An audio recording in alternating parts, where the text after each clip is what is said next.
जय हिंद साथियों, स्वागत है आपके अपने YouTube channel army science tricks के अंदर।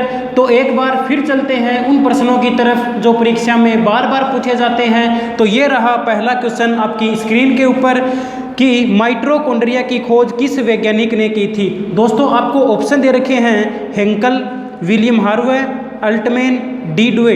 अब देखो दोस्तों, सर हेंकल ने तो लवक की खोज की थी, विलियम हार्वे ने रक्त परिसंचरण तंत्र की खोज की थी, अल्टमैन ने बिल्कुल सही आंसर है माइटोकॉन्ड्रिया की खोज की थी, और डी डुवे ने राइबोसोम की खोज की थी।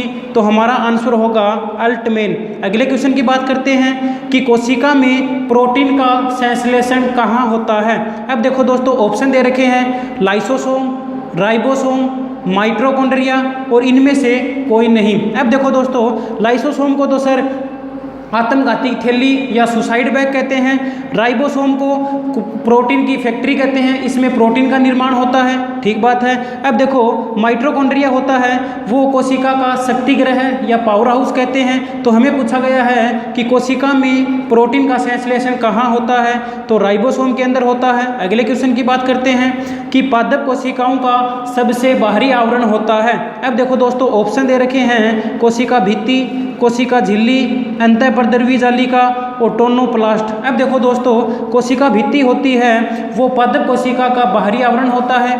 कोशिका भित्ति होती है वो पादपों में पाई जाती है। कोशिका भित्ति सेलुलोज की बनी होती है। अब देखो, कोशिका झिल्ली होती है वो जंतु कोशिका का बाहरी आवरण होता है। कोशिका झिल्ली होती है वो प्रोटीन प्लस वसा की बनी होती है।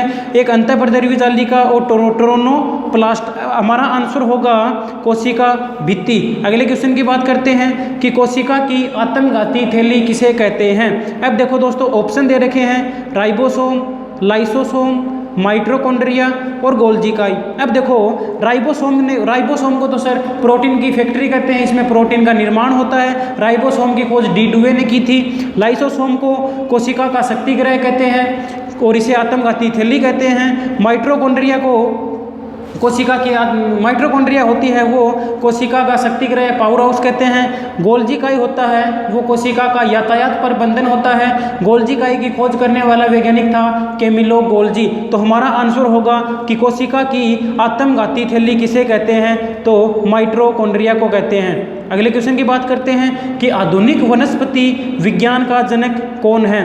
ऑप्शन दे रखे हैं दोस्तों मेंडल, लिनियस, हिप्पोक्रेटस और माइकेली। अब देखो दोस्तों, मेंडल ने तो सर आनुवांशिकता की खोज की थी। लिनियस ने बिल्कुल सही आंसर है, लिनियस ने आधुनिक वनस्पति विज्ञान की खोज की थी। हिप्पोक्रेटस ने चिकित्सा विज्ञान की खोज की थी और माइकेली ने कवक विज्ञान की खोज की थी। अगर दोस्तों हमें यह पूछा जाता कि वनस्पति विज्ञान के जनक कौन है, तो वो होते थियोफ्रेटस। और अगर क्वेश्चन ये आता कि रसायन विज्ञान के जनक कौन थे, तो लेवांशिए थे। तो हमारा आंसर होगा लिनियस। अगले क्वेश्चन की बात करते हैं कि कवकों का अध्ययन करने वाली शाखा क्या कहलाती है। अब देखो, ऑप्शन दे रखे हैं दोस्तों एंथ्रोलॉजी, नेफ्रोलॉजी, माइकोलॉजी, ऑस्टियोलॉजी। अब देखो दोस्तों, एंथ्रोलॉजी के अंदर तो सर पुष्पों का अध्ययन किया जाता है।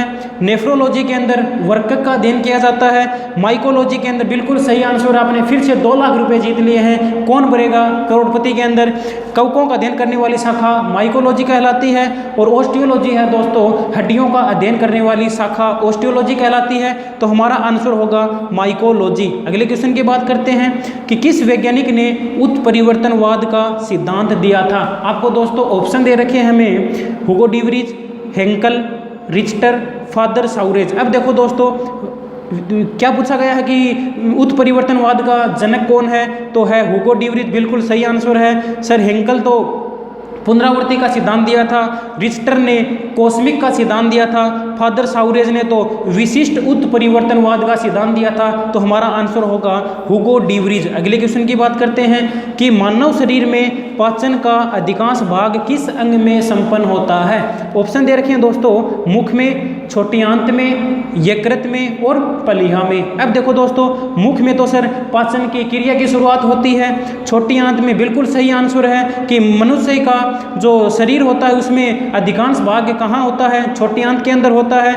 मैंने एक पहले वीडियो में बताया था कि यकृत, जिगर, लीवर दोस्तों तीनों एक ही नाम होते हैं और सबसे बड़ी ग्रंथि होती है, क्या होती है, यकृत बड़ी ग्रंथि होती है और पलीहा होता है वो आरबीसी का कब्रिस्तान होता है। तो हमारा आंसर होगा बी, छोटी आंत में।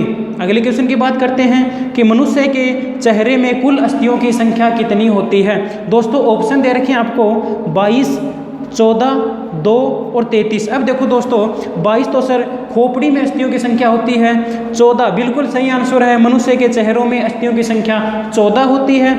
2 होती है वो फसलियों की संख्या होती है और 33 होती है वो दोस्तों रीढ़ में अस्थियों की संख्या होती है। तो हमारा आंसर होगा बी, 14। मनुष्य के चेहरे पर अस्थियों की संख्या 14 होती है। अगले क्वेश्चन की बात करते हैं कि कौन सा यंत्र समुद्र के स्तर से ऊपर की वस्तु को देखने के लिए पनडुब्बी प्रयोग करते हैं। ऑप्शन दे रखे हैं दोस्तों पायरोमीटर, पेरिस्कोप, ओडोमीटर और एपीडिया स्कोप। अब देखो दोस्तों पायरोमीटर के द्वारा तो सर दूर स्थित वस्तु को ज्ञात किया जाता है।